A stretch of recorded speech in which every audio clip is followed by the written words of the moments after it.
êtes toujours dans Voyage au bout de la nuit sur C8 pour la lecture du Pêcheur et son âme d'Oscar Wilde. C'est un conte tiré du roman Une maison de Grenade. La maison de Grenade, soyons précis quand même. Une maison de Grenade d'Oscar Wilde. J'étais en plein dedans.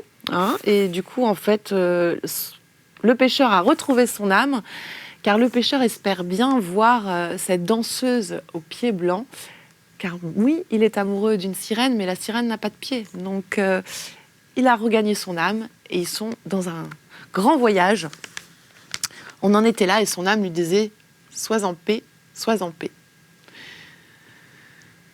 « Non », s'écria le jeune pêcheur, « je ne suis pas en paix, car tout ce que tu m'as fait faire est odieux. Toi aussi, tu m'es odieuse. Pourquoi en as-tu usé ainsi avec moi ?» Et son âme répondit « Quand tu m'as envoyé courir le monde, tu ne m'as point donné de cœur. Voilà pourquoi j'ai appris à faire toutes ces choses et je les aime. Que dis-tu » ? Tu le sais bien, répondit son âme. As-tu oublié que tu ne m'as point donné de cœur ? Je gage que non. Ainsi donc, ne te fais de soucis ni pour toi ni pour moi, sois en paix, car il n'est point de souffrance que tu ne donneras ni de plaisir que tu recevras. Mais le jeune pêcheur entendit ces paroles, il se mit à trembler. Non, tu es mauvaise, dit-il à son âme. Tu m'as fait oublier mon amour. Tu m'as tenté par tes séductions et tu as porté mes pas dans ceux du péché. Et son âme lui répondit. Tu n'as pas oublié que lorsque tu m'as envoyé courir le monde, tu n'as point voulu me donner de cœur. Viens, allons dans une autre ville et réjouissons-nous car nous avons 9 bourses d'or. Mais le jeune pêcheur jeta les bourses à terre et les piétina. Non, non, non, s'écria-t-il, je ne veux plus avoir de commerce avec toi, je ne veux plus aller avec toi nulle part. Je t'ai renvoyé déjà et je vais te renvoyer encore, car tu n'as fait nul bien. Il tourna le dos à la lune et avec le petit couteau à manche de peau de vipère verte, s'efforça de détacher de ses pieds cette ombre du corps qui est le corps de l'âme. Mais son âme ne le quitta point. Elle ne prêta même aucune attention à son commandement. L'enchantement de la sorcière ne te sert plus de rien, car je ne puis te quitter. Tu ne peux pas me chasser. Un homme peut se défaire de son âme une fois dans sa vie, mais quand elle lui revient, il doit la garder à jamais. C'est son châtiment et sa récompense. Le jeune pêcheur pâlit et serra les poings. C'est donc une fausse sorcière pour ne point m'avoir dit cela ? Non. Elle a été fidèle à celui qu'elle adore. Elle sera toujours sa servante. Lorsque le jeune pêcheur sut qu'il ne pouvait plus se débarrasser de son âme et qu'il abriterait à jamais une mauvaise âme, il s'effondra en pleurant des larmes amères. Quand il fit jour, le jeune pêcheur se leva et dit à son âme « Je vais m'attacher les mains pour m'empêcher d'exécuter tes ordres et fermer mes lèvres pour ne pas prononcer tes paroles. Je vais retourner où demeure celle que j'aime. » Oui, c'est à l'océan que je veux retourner, à la petite baie où elle chante. Je l'appellerai et je lui dirai le mal que j'ai fait, le mal que tu as fait en moi. Pour le tenter, son âme dit « Qui est-elle, ton aimée, pour que tu retournes auprès d'elle ? Il en est des plus belles au monde. Les danseuses de Samarie dansent à la façon de toutes sortes d'oiseaux et de bêtes. Leurs pieds sont teints au henné et elles ont dans les mains de petits grelots de cuivre. Elles rient en dansant et leur rire a la limpidité de celui de l'eau. Viens avec moi, je te les montrerai. Un doux breuvage est-il un poison ? Ne t'inquiète point et viens dans une autre ville. Il existe une toute proche dans laquelle est un jardin de tulipiers. En ce jardin charmant habitent des paons blancs et des paons au poitrail bleu. Quand ils font la roue, leurs queues sont semblables à des disques d'ivoire ou d'or. Celles qui leur donnent à manger dansent pour leur plaisir. Parfois, elles dansent sur les mains, parfois avec les pieds. Ses yeux sont fardés d'antimoine et ses narines ont la forme des ailes d'une hirondelle. À un crochet d'une de ses narines est suspendue une fleur sculptée dans une perle. Elle rit en dansant, et les anneaux d'argent qu'elle a dans ses chevilles teintent comme des clochettes d'argent. Aussi, ne te fais plus de soucis, viens avec moi dans cette ville. Le jeune pêcheur ne répondit rien à son âme, mais scella ses lèvres et s'attacha les mains avec une corde serrée et s'en retourna à la petite baie où son aimé chantait. Tout le long de la route, son âme le tenta, mais il ne lui répondit point et ne consentit à aucune des mauvaises actions qu'elle tenta de lui faire accomplir, car la puissance de l'amour avait grandi en lui. Lorsqu'il eut atteint le rivage de la mer, il délia la corde qui lui attachait les mains et décela ses lèvres pour appeler la petite sirène. Bien qu'il l'appelât tout le jour et qu'il la supplia, elle ne vint pas à son appel. Son âme se moqua de lui. « Ton amour te procure bien peu de joie. Tu ressembles à un homme qui verse de l'eau dans un vase brisé en tant que de disette. Tu donnes ce que tu possèdes et l'on ne te donne rien en retour. Viens plutôt avec moi, car je sais où se trouve la vallée du plaisir et je connais les choses qu'on y accomplit. » Mais le jeune pêcheur ne répondit rien à son âme. Dans une fente de rocher, il se bâtit une maison de roseaux tressés où il demeura l'espace d'1 année. Tous les matins, il appelait la sirène. Chaque jour, à midi, il l'appelait encore. La nuit, il répétait son nom. Mais jamais elle ne sortit de la mer pour venir à sa rencontre.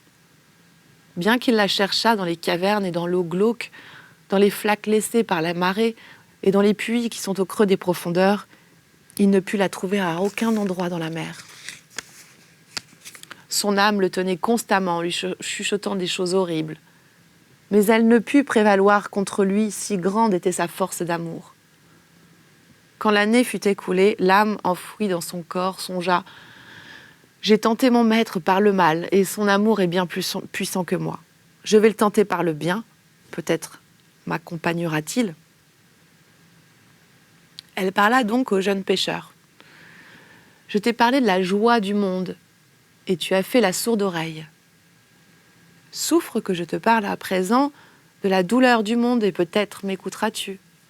Car la douleur est la maîtresse de ce monde et nul n'échappe à ses raies. Certains manquent de vêtements, d'autres de pain.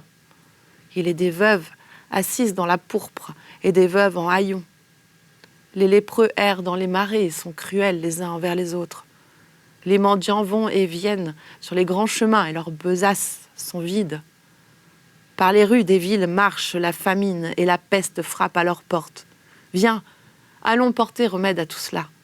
Que ces choses disparaissent. Pourquoi t'attarder ici à appeler ton aimé qui ne répond pas? Qu'est-ce que cet amour auquel tu attaches tant de prix? » Mais le jeune pêcheur ne répondit rien, tant la force de son amour était grande. Tous les matins, il appela la sirène, et chaque jour à midi, il l'appela encore. Et la nuit, il murmura son nom. Mais jamais elle ne sortit de la mer pour venir à sa rencontre. Et il ne put la trouver à aucun autre endroit de la mer, bien qu'il la cherchât dans des rivières de l'océan, dans les vallées sous les vagues, dans la mer que la nuit teint de pourpre et dans celle que l'aube fait grisonner. Au bout de la seconde année, l'âme dit au pêcheur. Une nuit qu'il était assis tout seul dans la maison de rosée tressée, « Vois, maintenant, je t'ai tenté avec le mal et le bien, mais ton amour est plus fort que moi. Je ne le tenterai plus, mais je te supplie de me laisser entrer dans ton cœur pour que nous soyons unis comme autrefois. Tu peux entrer, car au jour où tu as parcouru le monde sans cœur, tu as dû beaucoup souffrir. Hélas, je ne trouve aucun endroit par où entrer. Ton cœur est carapassonné d'amour. Je voudrais pouvoir t'aider pourtant, dit le jeune pêcheur. Tandis qu'il parlait, voilà que s'éleva de la mer un grand cri de douleur. Le cri même qu'entendent les hommes quand l'un des habitants de l'océan est mort. Et le jeune pêcheur se leva d'un bond, sortit de sa maison de roseaux tressés et courut au rivage. Les vagues noires se précipitèrent vers la rive, portant avec elles un fardeau qui était plus blanc que l'argent. Il était blanc comme la crête des vagues, et pareil à une fleur, il était ballotté sur les flots. La crête blanche l'enleva aux vagues, et l'écume l'enleva aux crêtes blanches, et le rivage le reçut. Étendu à ses pieds, le jeune pêcheur vit le cadavre de la petite sirène. Pleurant comme un que de la douleur terrasse, il se jeta par terre à côté du corps, et il baisa le rouge froid de la bouche, et joua avec l'ambre mouillé des cheveux. Il se jeta sur le sable à côté de lui, pleurant comme un qui tremble de joie et dans ses bras brunis, il le pressa sur sa poitrine.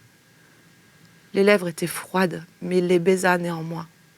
Le miel de ses cheveux était salé, mais le goût lui en fit éprouver une joie amère. Il baisa les paupières closes, et l'embrun farouche qui en recouvrait les coupes était moins salé que ses larmes. Et il se confessa à cette morte. Il versa dans les conques de ses oreilles le vin rauque de son récit. Il mit les petites mains autour de son cou et de ses doigts, et il toucha le grêle roseau qu'était la gorge de la sirène. Amère, amère était sa joie, et sa douleur était pleine d'un contentement étrange. La sombre mer se rapprocha encore, et l'écume blanche gémit comme un lépreux. Avec ses griffes blanches d'écume, la mer s'agrippa au rivage. Du palais du roi de la mer arriva de nouveau le cri de deuil, et au loin, là-bas, au large, les grands tritons tirèrent des sons rauques de leurs trompes. « Fuis, fuis, dit son âme, car la mer se rapproche de plus en plus, et si tu t'attardes, elle te tuera. Fuis, car j'ai peur. Ton cœur m'est fermé par l'immensité de ton amour. Fuis en quelques lieux sûrs. Tu ne voudrais pas m'envoyer sans cœur dans un autre monde ?» Mais le jeune pêcheur n'écouta point son âme. Il appela la petite sirène. L'amour vaut mieux que la sagesse. Il est plus précieux que les richesses et plus beau que les pieds des filles des hommes. Les brasiers ne peuvent le détruire et les flots ne peuvent l'éteindre. Je t'ai appelé à l'aube et tu n'es pas venu à mon appel. La lune a entendu ton nom, mais tu n'as prêté nulle attention à moi, car je t'avais quitté méchamment et c'est à mes dépens que je m'étais éloigné. Pourtant, ton amour est toujours demeuré présent en moi et il a toujours été puissant. Rien n'a prévalu contre lui, bien que j'ai contemplé le mal et le bien. Maintenant que tu es morte, je mourrai avec toi. Et son âme le conjura de partir, mais il ne le voulut point, si grand était son amour. La mer se rapprocha et essaya de le recouvrir de ses vagues. Lorsqu'il sut que la fin était proche, il baisa de ses lèvres folles les lèvres froides de la sirène, et le cœur qui était en lui se brisa. Lorsqu'à cause de la plénitude de son amour, ce cœur se brisa, l'âme y trouva une entrée, y pénétra et fut unie à lui comme autrefois. La mer recouvrit le jeune pêcheur de ses vagues. Au matin, le prêtre s'avança pour bénir la mer, car elle avait été en grande agitation. L'entouraient moines, musiciens, porteurs de cierges et d'encensoirs, et un grand concours de peuple. Quand le prêtre atteignit le rivage, le ressac lui découvrit le cadavre du jeune pêcheur noyé qui serrait entre ses bras le corps de la petite sirène. Le sourcil froncé, il fit un pas en arrière, se signa, puis cria à pleine voix « Non, je ne bénirai pas la mer, je ne bénirai rien de ce qu'elle porte. Maudits soient les habitants de l'océan, malheur à qui s'y frotte. Lui, parce que l'amour lui a fait oublier son Dieu, voilà qu'il gît à côté de son amante exécutée par jugement divin. Soulever son corps et celui de son amante, et les enterrer au coin du champ de Foulon, sans marquer leur tombe d'aucun signe, car nul ne doit connaître le lieu de leur repos. Ils furent maudits en leur vie, maudits seront-ils en leur mort. Et le peuple fit selon son commandement. Au champ des Foulons, là où on ne pousse point d'herbe douce, on creusa une profonde fosse où fut enfui ce qui était mort. Lorsque la 3e année fut écoulée, un jour de la semaine sainte, le prêtre monta à la chapelle afin de montrer au peuple les blessures du Seigneur et de l'entretenir de la colère de Dieu.